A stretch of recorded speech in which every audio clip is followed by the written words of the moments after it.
नमस्कार मित्रांनो, सुस्वागतम. मुरंबा मालिकेच्या आजच्या भागामध्ये अक्षय लग्नासाठी तयार झाला म्हणून रेवा इतकी खुश होते आणि ती लगेच खुश होत शशिकांतकडे येते. शशिकांत गच्चीवर असतो तेव्हा रेवा ही खुश होऊन म्हणते की फादर इन लॉ, अहो फादर इन लॉ, अक्षय हा लग्नासाठी आत्ता तयारसुद्धा झाला.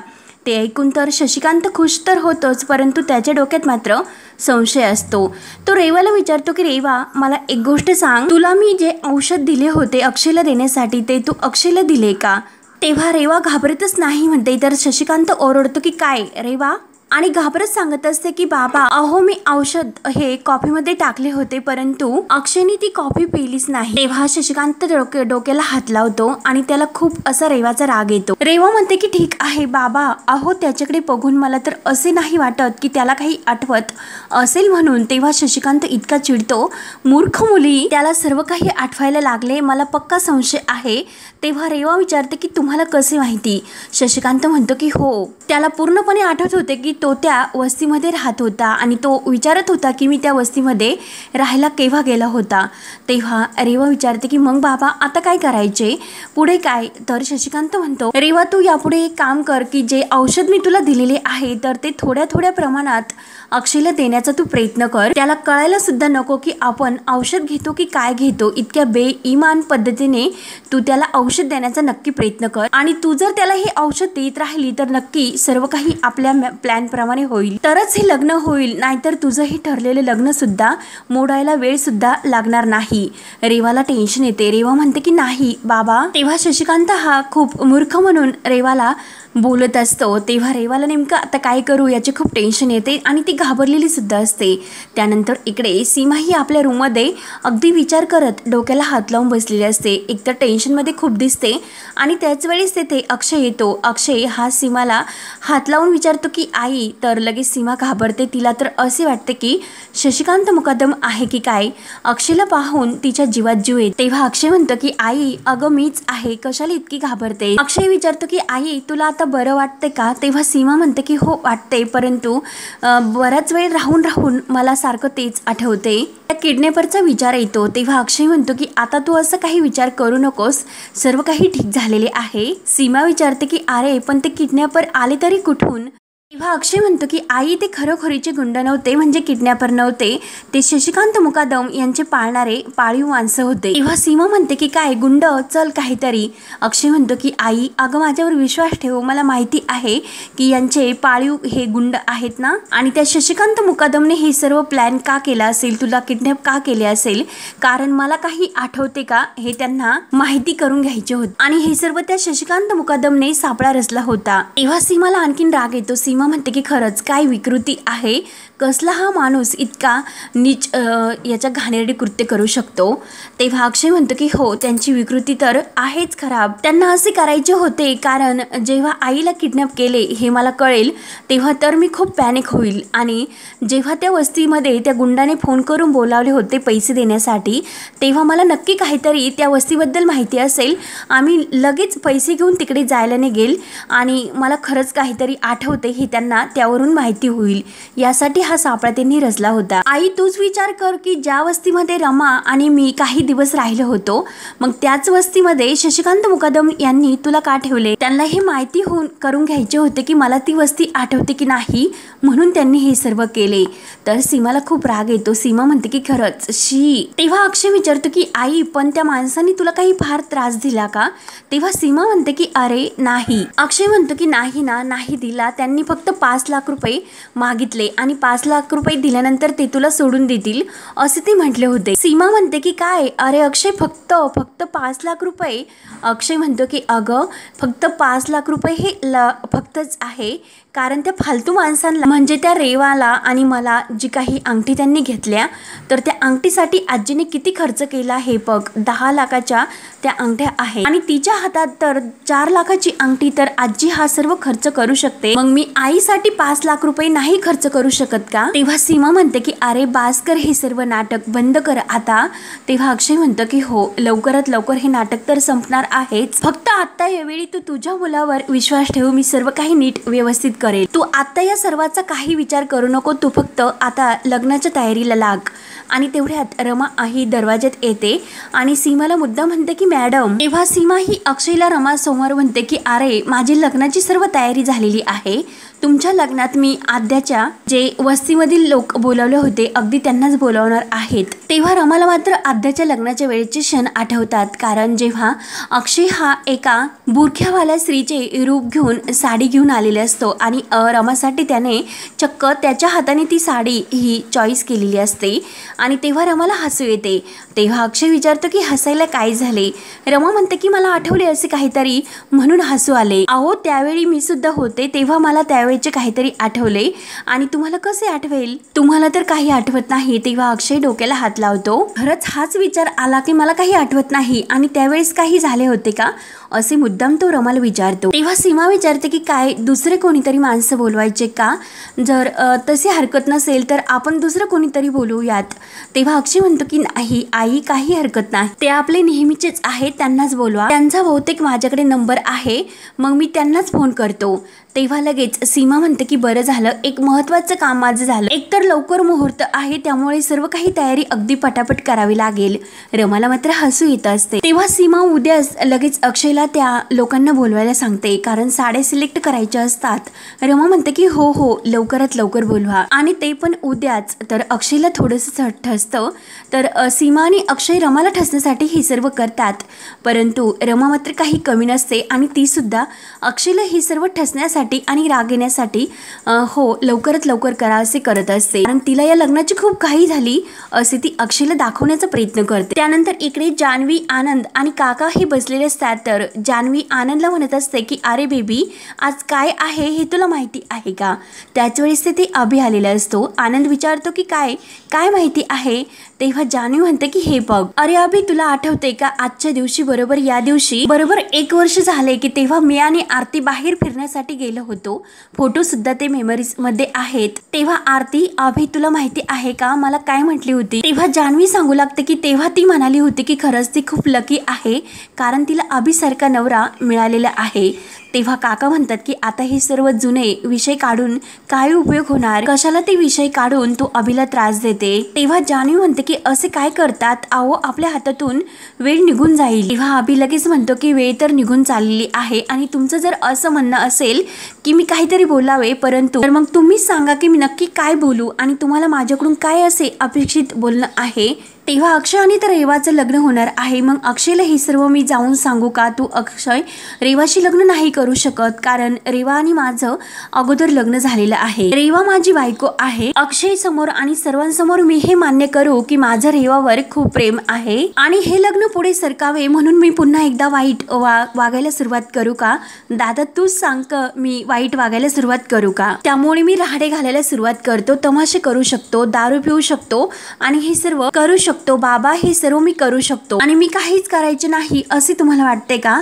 पण आता सुद्धा मी ठरवलेले आहे, जे होणार आहे ते फक्त शांतपणे बसून बघत राहायचे, अगदी तुमच्यासारखं। आणि खरं तर विचार तुम्ही करा, कारण तुम्हाला तर जगायचं आहे, माझं काय मी 1 महिना झाल्यानंतर हयात असेल। तेव्हा आनंद म्हणतो की हे बघ अभि दादा असे बोलू नकोस। तेवढ्या सीमा येते आणि सीमा ही काकांना म्हणते की उद्या लग्नाचा बस्ता घेऊन काही लोक येणार आहेत, त्यामुळे मी आद्याला बोलावू का, म्हणजे तुमची हरकत नसेल भाऊजी तरच असे काकांना विचारते।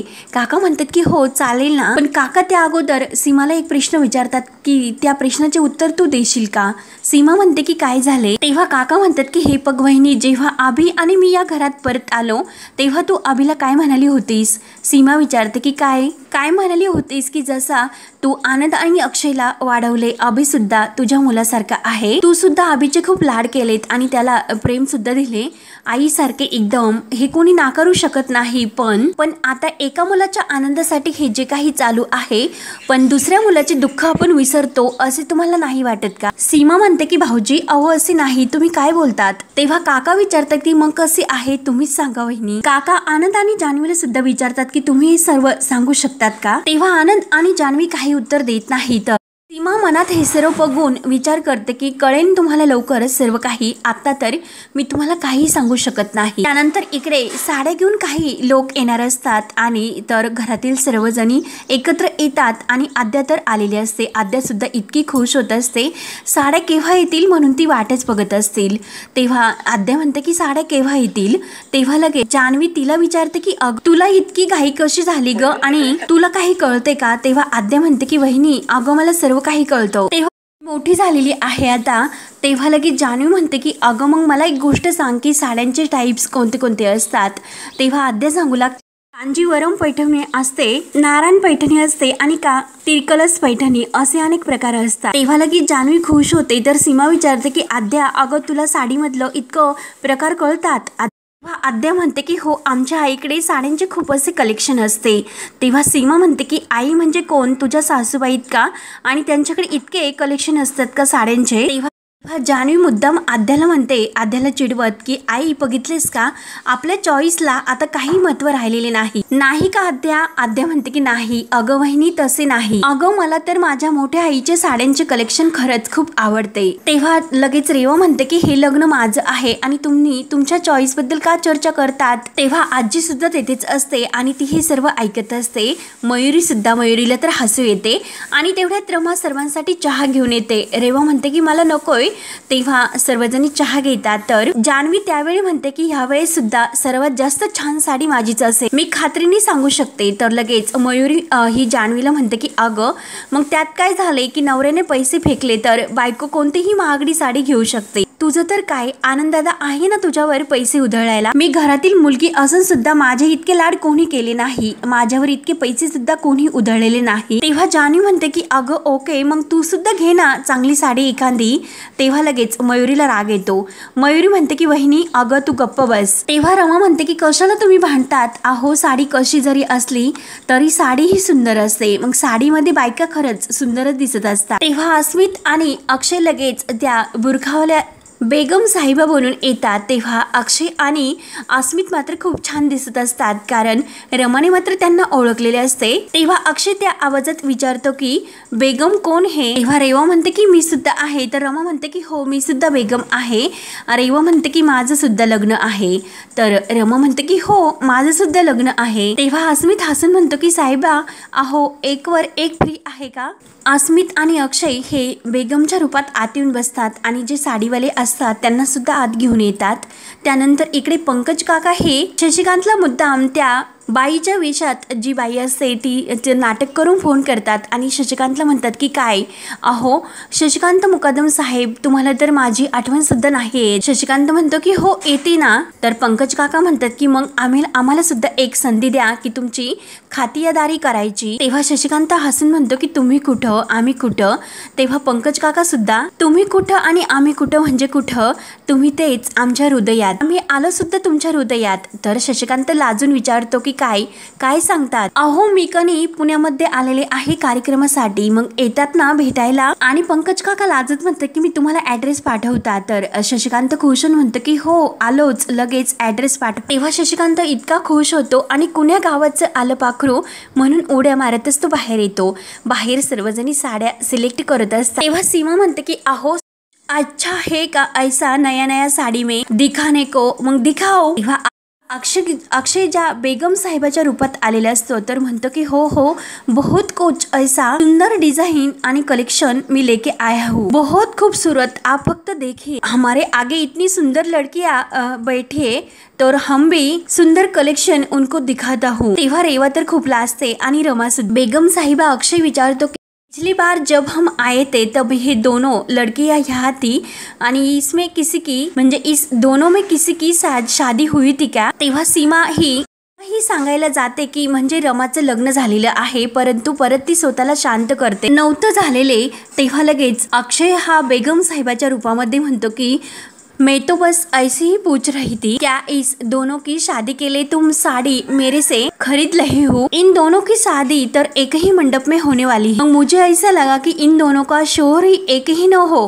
तेव्हा मयुरी आणि जान्हवीला तर खूप हसू येते। तेव्हा रेवाला राग येतो। रेवा म्हणते की काही कसे बोलता तो, आमच्या दोघींचा नवरा एक नाही। तेव्हा अक्षय हा म्हणतो की मजाक कर रही है, तर रेवा म्हणते की तुमचा हा मजाक मला पसंत नाही। तिचा नवरा वेगळा आहे, माझा नवरा सुद्धा वेगळा आहे। ती आमच्या घरातील मोलकरीण आहे, आमच्या घरात ती काम करते। तेव्हा अक्षय, अस्मित आणि आद्या या बाकी सर्वांना रेवाचा खूपच राग येतच। तेव्हा अक्षय लगेच म्हणतो की सीमा भाभी, अभी मुझे याद आया, तब तुम्हें कहा था इनका शोहर इनका भी कोई लगता है, उनके बारे में उनके सामने बात नहीं करनी। तेव्हा आजीला राग येतो। आजी म्हणते की नसत्या चौकशा करण्याची काही गरज नाही, तुम्ही फक्त साड्या दाखवा। आणि जो अस्मित त्यांच्या सोबत बेगम साहेबाचे रूप घेऊन आलेले असतो आणि आजी म्हणते की हा तुमच्या बरोबर कोण आलेले आहे? तेव्हा अक्षय म्हणतो की ए मेरी आबा है, तर लगेच अस्मित म्हणतो की हो मैं इनकी आबा हूँ। तेव्हा रमा एकटक त्या अस्मितकडे बघत असते, कारण तिच्या लक्षात आलेले असते। अस्मित म्हणतो की बड़ी ही शर्मिली हूँ मैं,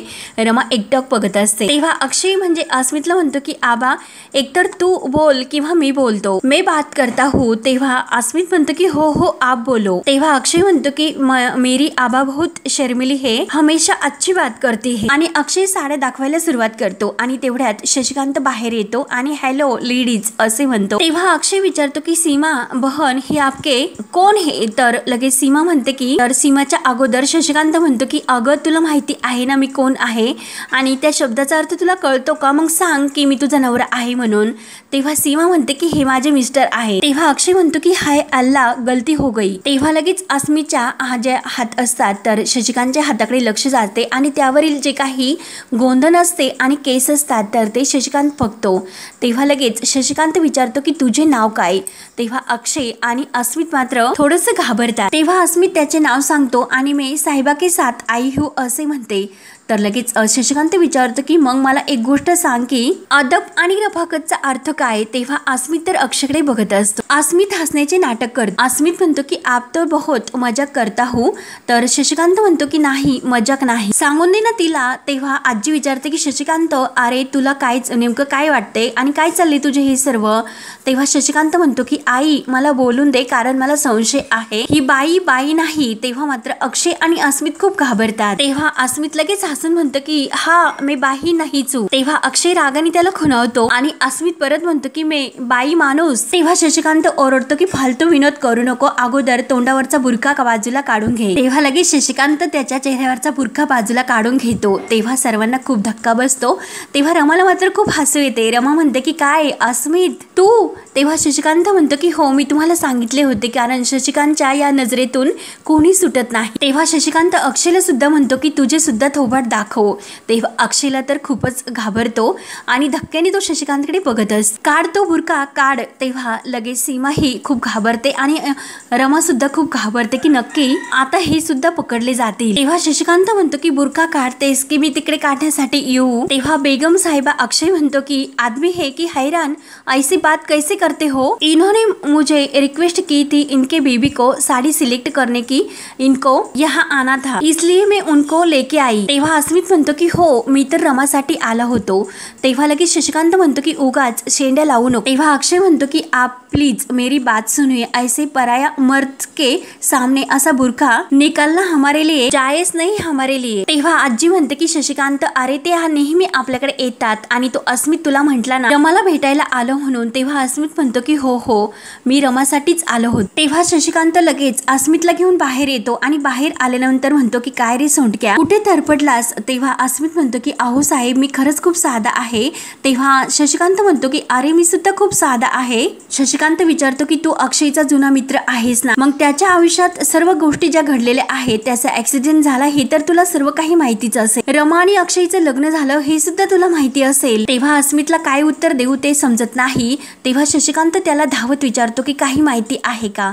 तेव्हा अस्मित म्हणतो की हो हो माहिती आहे, पूर्ण घाबरतो। तेव्हा शशिकांत विचारतो की मग रमा गरीब घरातील आहे हे सुद्धा तुला माहिती असेल। तेव्हा अश्विन म्हणतो की हो, तर शशिकांत विचारतो की तरी सुद्धा तू तिच्याबरोबर लग्न करण्यासाठी कसे तयार झाला। तेव्हा अस्मितला नेमकं काय उत्तर देऊ ते समजत नाही, तर शशिकांत विचारतो की काय रे, गातोस का? अस्मित म्हणतो की नाही। तेव्हा शशिकांत म्हणतो की पुढचे सुद्धा सांग की नाहीतर तुझ्या छातीत असा बदका बसेल, छातीचा पिंजराच तोडून टाकेल, आणि बोलतो की नाही। तेव्हा अस्मित खूप घाबरतो, सांगतो असे म्हणतो। त्यानंतर अक्षय आतमध्ये रेवाच्या अंगावर एक साडी टाकतो आणि खरंच ही साडी आपल्याला खूप सुंदर दिसेल असे खुश होऊन म्हणतो, आणि रमाच्या अंगावर सुद्धा एक साडी टाकतो की रमा बेबी, हे आपके लिए आपको खूप बहुत सूरत सुंदर दिखेगी, बहुत सुंदर साड़ी है, हे लीजिए। हाय अल्लाह, आपको बहुत खूबसूरत लग रही है, ये हमारे कलेक्शन की सबसे सुंदर साड़ी है, खूप महंगी भी से खूबसूरत भी। तेव्हा रेवा लगेच म्हणते की इतकी महागडी साडी हिला कशाला हवी आहे, ती या घरची मोलकरीण आहे, त्यामुळे ती साडी मला हवी आहे। तेव्हा रमाला खूप रेवाचा राग येतो।